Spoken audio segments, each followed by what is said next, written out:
जैसा कि आप सभी को पता है कि संवर्धना मदरसन का फाइनली जो है Q3 का रिजल्ट मार्केट में आ चुका है और इनका जो नेट प्रॉफिट इस बार जंप हुआ है ये हुआ है 55% के साथ में एक साल के मुकाबले में, जो कि 984 करोड़ के आसपास का है। और जो इनकम की बढ़ी है इनकी 8% के आसपास से बढ़ी है। तो मार्केट वाइज अगर आप देखोगे तो यहाँ पर जो है मदरसन की अगर हम बात करते हैं तो जो मदरसन शेयर है संवर्धना मदरसन, ये ऑटो इंडस्ट्री से जुड़ा हुआ कंपनी का शेयर है। मार्केट के हिसाब से इसके अंदर जो नेट प्रॉफिट में ग्रोथ आई है और जिस तरीके से कंपनी ने 600 करोड़ से 900 हज़ार करोड़ के आसपास का आंकड़ा को टच किया है, तो उससे मार्केट में देखना इंटरेस्टिंग रहेगा कि किस तरीके से मार्केट एक पॉजिटिव यहाँ पर फीडबैक देता है या फिर गिरावट आती है। क्योंकि इनकम वाइज भी अगर आप देखोगे तो इनकम भी इनकी 25,000 करोड़ से 27,000 करोड़ के आसपास, जो कि 8% के आसपास के जंप में नज़र आती है।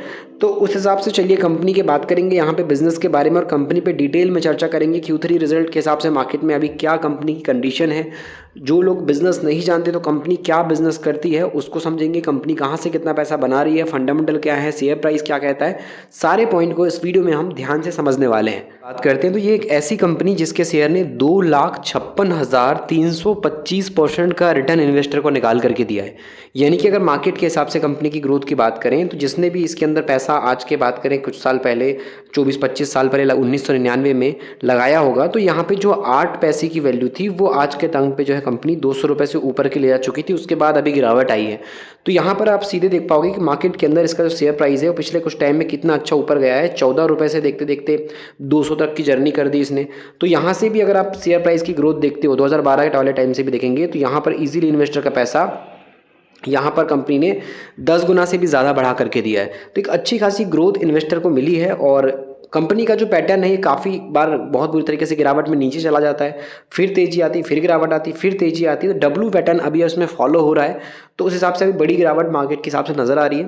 और वहीं से अगर देखें तो डब्ल्यू बटन ब्रेक होने के बाद अब फिर से नीचे यहाँ पे जो है मदरसन का शेयर आता नज़र आ रहा है और 200 रुपये का इंपॉर्टेंट लेवल नज़र आ रहा है यहाँ पे मार्केट के हिसाब से। तो अगर आप इस कंपनी की ग्रोथ की बात करोगे तो ये कंपनी का जो Q3 का मार्केट हमने रिजल्ट वाइज देखा तो काफ़ी सारी चीज़ें ऐसी हैं जो फंडामेंटल के बेसिस पे कई सालों से बिजनेस में कंपनी अपने आप को मेंटेन करके रख रही है।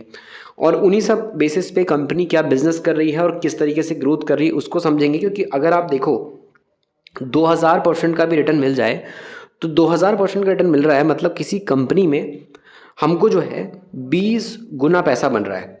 अगर वो कंपनी में हमको जो है 2000 की जगह 20,000% का रिटर्न मिल जाए तो वहाँ पर हमारा पैसा 200 गुना बन रहा है। अगर वो 2,00,000% मिल जाए तो हमारा वहाँ पे पैसा 2000 गुना बढ़ रहा है। मतलब आप सोच सकते हो कि कितनी बड़ी वैल्यू कंपनी में बनी है इन्वेस्टर की और किस हद तक लोगों ने पैसा कमाया है। तो एक ग्रोथ जो है, एक बात करें तो कुछ रुपए लगा करके भी कंपनी के अंदर लाखों करोड़ों रुपए लोगों ने कमाए हैं। हज़ारों से लाखों और लाखों से करोड़ों तक की जर्नी, जो हज़ारों से करोड़ों तक की जर्नी जो है इस कंपनी में इन्वेस्टर ने देखी है। और इसीलिए मदरसन सुमी को आज भी लोग बहुत ज़्यादा, जो लॉन्ग टर्म इन्वेस्टर, जो पुराने निवेशक हैं, वो आज भी बहुत ज़्यादा कंपनी को फोकस करते हैं और कंपनी को एनालिसिस करने की कोशिश करते हैं। तो चलिए आज के इस वीडियो के अंदर हम जो है मदरसन सुमी की कुछ स्ट्रेंथनेस को और कंपनी के पॉजिटिव बेसिस पे क्या चीज़ें हो सकती है, बिजनेस वाइज अभी कंपनी क्या कर रही है, क्या चीज़ों के हिसाब से काम कर रही है, उसको या नंबर्स क्या हैं उसको थोड़ा डिटेल में समझते हैं। एज ए इन्वेस्टर इस कंपनी के बारे में जानना आपके लिए काफ़ी ज़रूरी है। अगर आप एक लॉन्ग टर्म इन्वेस्टर, डेफिनेटली आपको मदरसन के बारे में अच्छे से समझना चाहिए। जो है लार्जेस्ट यहाँ पे बात की जाए तो एसेंशियली कंपनी है जो कि यहाँ पे आप देख पाओगे वर्ल्ड के अंदर लार्जेस्ट मैन्युफैक्चर है और मार्केट के हिसाब से काफ़ी अच्छा काम कर रही है। जिसमें अगर आप चीज़ों के हिसाब समझोगे तो यहाँ पर वायरिंग हार्नेस हो गया, विज़न सिस्टम्स हो गए, उसके अलावा आप देखो तो मॉड्यूल और जो पॉलीमर प्रोडक्ट होते हैं, मेटल प्रोडक्ट होते हैं, टेक्नोलॉजी और सॉफ्टवेयर का जो काम होता है वो कंपनी करती है। रिटेल एंड सर्विसेज का काम करती है। एरोस्पेस सेक्टर में कंपनी का फोकस है और कई सारी कंपनी को ये एक्वायर भी कर रही है, एक्विजिशन का भी काम चल रहा है। ग्लोबल फुटप्रिंट पे भी काम चल रहा है। यहाँ पे आप देखो तो 41 देशों के अंदर।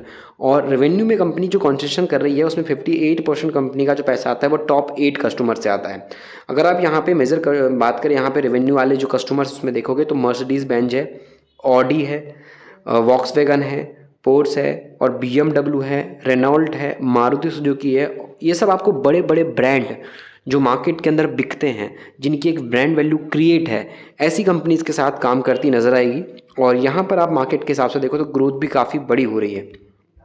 तो अगर हम चीज़ों को समझें तो ये जो कंपनी है स्टार्ट हुई थी पार्टनरशिप के हिसाब से हुई थी। चेयरमैन थे इसके सन और मदर यानी कि बात की जाए तो एक माँ और बेटे ने इस कंपनी की शुरुआत की थी और आज के टाइम पे मदरसन एक बहुत बड़ा ब्रांड है मार्केट के अंदर और इस हिसाब से ग्रोथ भी काफ़ी अच्छा कर रहा है।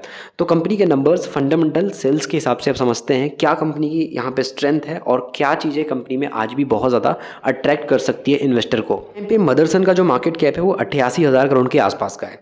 मार्केट वाइज कंपनी में अगर आप ROC और ROE की बात करोगे 13 से 11% का है और कंपनी के अंदर डेट टू इक्विटी की बात करें 0.78 के आसपास का डेट है। कंपनी के अंदर 25,000 करोड़ का कर्जा है, उसके अगेंस्ट में इसके पास रिजर्व 31,930 करोड़ के आसपास का नजर आएगा। मार्केट वाइज कंपनी में प्रमोटर की होल्डिंग 58% की है और 2% का प्लेज यानी कि शेयर गिरवी नजर आएंगे 2%। बाकी मार्केट में 58% कंपनी के अंदर प्रमोटर होल्डिंग अच्छी मानी जाती है। सेल्स वाइज अगर हम देखेंगे तो काफ़ी बड़ी इंप्रूवमेंट आई है और प्रॉफिट वाइज भी कंपनी ने अपना प्रॉफिट 157% तक बढ़ा दिया है। प्लेज वाला पॉइंट एक कंसर्न वाला है, थोड़ा सा शेयर गिरवी है, लेकिन कि उसके अलावा अगर आप प्रॉफिट वाले पॉइंट को देखो तो ये इतनी बड़ी कंपनी होने के बाद जो प्रॉफिट को बढ़ा रही है वो कहीं ना कहीं इन्वेस्टर के लिए एक अच्छा अट्रैक्टिव पॉइंट बन सकता है, क्योंकि अभी के टाइम पे अभी जो वर्तमान में इसकी जो स्थिति है उसमें 3 महीने में भी गिरावट है और 6 महीने वाला इन्वेस्टर भी इस कंपनी में 32% के लॉस में बैठा है। तो किसी भी एंगल से अगर आप देखोगे तो मार्केट वाइज जो Q3 का रिजल्ट आया है वो कंपनी में कहीं ना कहीं कमबैक कराने के लिए जो ट्रेंड चल रहा है, कमबैक वर्ड चल रहा है वापसी करने का, वो कंपनी में वापसी हो सकती है फाइनली मार्केट के हिसाब से। तो उस हिसाब से जो संवर्धना मदरसन है इसके अंदर इन्वेस्टर अभी ध्यान दे के बैठा है और अभी आप देखोगे तो कितनी भयानक गिरावट आई है वो चीज़ आप देख सकते हो, कितना बड़ा डाउनफॉल इसके अंदर आ गया है और कितने बुरी तरीके से इनका जो शेयर है वो क्रैश हुआ है, उसको आप सीधे यहाँ पे स्क्रीन पे देख पाओगे। तो मार्केट वाइज अगर हम चीज़ों को समझते हैं तो जो ऑटो इंडस्ट्री है उसमें सबसे बड़ी अगर आप मार्केट वाइज कंपनी देखोगे तो यही है और सबसे ज़्यादा पूरी इंडस्ट्री के अंदर आपको संवर्धना मदरसन का ही प्रॉफिट ग्रोथ नज़र आएगा जो कि 156% का है। बाकी कंपनीज़ को आप यहाँ पे धीरे धीरे चेक कर सकते हो, इन सब के अंदर किसी में 20% की ग्रोथ है, किसी में 21% की ग्रोथ है, तो किसी के अंदर बात की जाए तो 19% है, कोई माइनस में चल रहा है, किसी कंपनी के अंदर 32% की प्रॉफिट ग्रोथ है, किसी में 8% की है, बट संवर्धना के अंदर 150% से ऊपर की प्रॉफिट ग्रोथ है। तो ये जिस इंडस्ट्री में काम कर रही है उस इंडस्ट्री में सबसे बड़ा प्लेयर है प्लस सबसे ज़्यादा प्रॉफिट निकाल रही है। तो ये पॉइंट कई बार इन्वेस्टर को बहुत ज़्यादा अट्रैक्ट करता है और उसी पॉइंट पे यहाँ पे इन्वेस्टर ध्यान देते हैं ऐसी कंपनीज़ में। तो यहाँ पर आप सेल्स देख पाओगे 25,000 करोड़ की सेल्स कंपनी की 27,000 करोड़ के आसपास पहुँच गई है और इस कंपनी के अंदर यहाँ पर आपको नज़र आएगा 600 करोड़ का प्रॉफिट अब फाइनली 984 करोड़ के आसपास आ गया और इसी के साथ ईयरली बेस पे इसका प्रॉफिट 1670 करोड़ से 3020 हुआ था और 3020 से अब 4474 करोड़ के आसपास पहुंच चुका है। तो मार्केट वाइज कंपनी का जो प्रॉफिट ग्रोथ है वो काफ़ी अच्छा इंप्रूव हुआ है।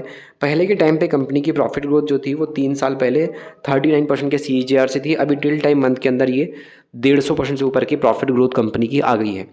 सेल्स ग्रोथ कंपनी की 18-20% के आसपास की है, बट जो प्रॉफिट ग्रोथ कंपनी की बड़ी है ये कहीं ना कहीं इन्वेस्टर को अट्रैक्ट कर सकती है और इसीलिए संवर्धना जो है अभी इन्वेस्टर के ध्यान में बना हुआ है और इसीलिए आप देखोगे तो यहाँ पर कैश फ्लो भी इसका पॉजिटिव आ गया। प्रॉफिट में अच्छी खासी ग्रोथ होने की वजह से जब कंपनी पैसा कमा रही है तो पैसा कैश फ्लो में दिखना भी चाहिए, तो वो फाइनली मार्केट में प्रॉफिट के हिसाब से कैश फ्लो दिखाई भी दे रहा है।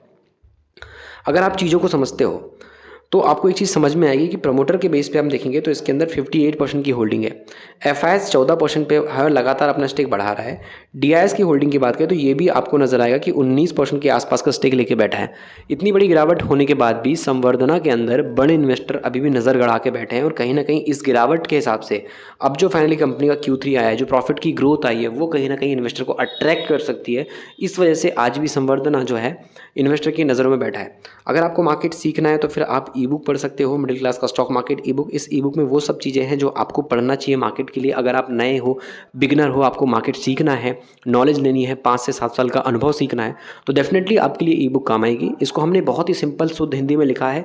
स्टार्ट ये बेसिक लेवल से होती है, लेकिन जब इसको आप एंड करोगे, पढ़ करके पूरा कंप्लीट करोगे तो आपको समझ में आएगा कि एक वैल्यू कहीं ना कहीं हमको इस ई बुक से मिली है। अगर आप वो मार्केट में वैल्यू लेना चाहते हो तो डेफिनेटली आप ई बुक को चेकआउट कर सकते हो, लिंक डिस्क्रिप्शन में अवेलेबल है।